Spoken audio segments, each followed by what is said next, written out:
Bonjour my friends, I'm Frankie and welcome to Club Food. Indian cuisine is everywhere nowadays. Its aromatic flavors have gained popularity around the world. There are some great savory recipes that are often enjoyed with bread, but not any kind of bread. The one I'm sharing with you in this video is flatbread. In today's episode, I'll show you how to make my Indian naan bread.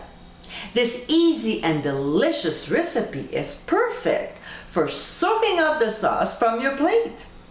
I enjoy naan bread with many recipes like my butter chicken, which you can find by clicking on the top right corner of your screen. So my friends, let's get cooking. First thing we have to do is to activate the yeast. So in a bowl of a stand mixer, we'll combine active dry yeast, warm water, but not too warm, otherwise we'll kill the yeast, and honey. Now to get a kitchen trick on how to measure honey, syrup, or molasses without sticking, click on the top right corner of your screen. Then we'll give a quick stir and let it sit until it gets thick and frothy, about 15 minutes. Meanwhile, in a medium mixing bowl, we'll combine flour and ground sea salt. We'll whisk very well to blend the ingredients and set aside. Back to the yeast. 15 minutes later, this is how it should look. So to this, we'll add a beaten egg, plain yogurt, virgin olive oil, and the flour mixture, but not all of it. We'll keep about half a cup on the side. We'll use a pedal attachment at first to mix the ingredients well on low speed for about 2 minutes. And then we'll switch to the dough hook attachment. At that point, we'll process on speed 3 until the dough is no longer sticking at the bottom and pulling from the sides of the bowl, forming a ball around the hook. To achieve that, we'll have to add a tablespoon at a time of the remaining flour. We'll add just enough so the dough is still slightly sticky. So when it's done, we'll transfer the dough onto a work surface, flour our hands, and fold the dough under to form a smooth ball. We'll place it in a bowl, lightly oiled, and coat the dough with oil from the bowl so it doesn't stick. We'll cover with a clean dish towel and let it rise for 1.5 hours or until it doubles in size.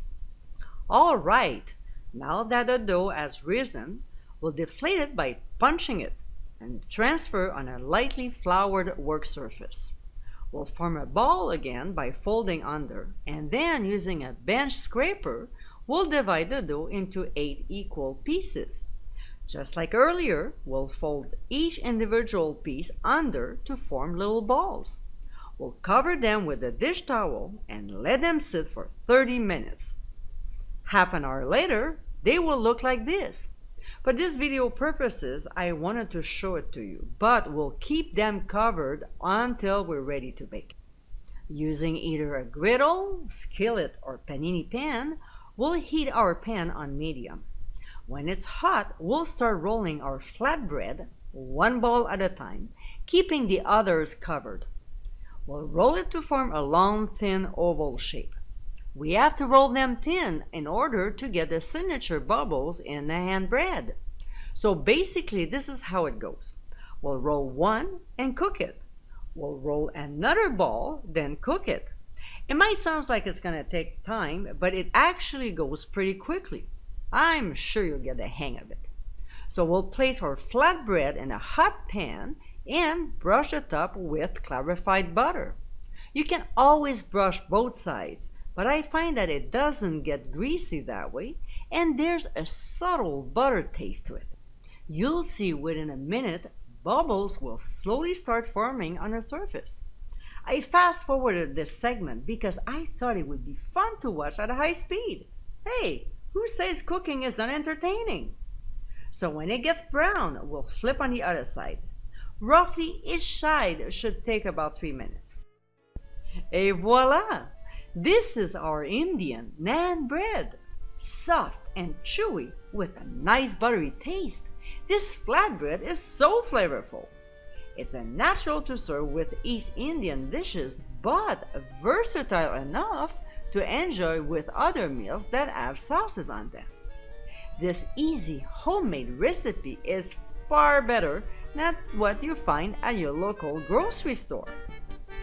I hope you give it a try soon, and be sure to visit clubfoodie.com for ingredient amounts and more info.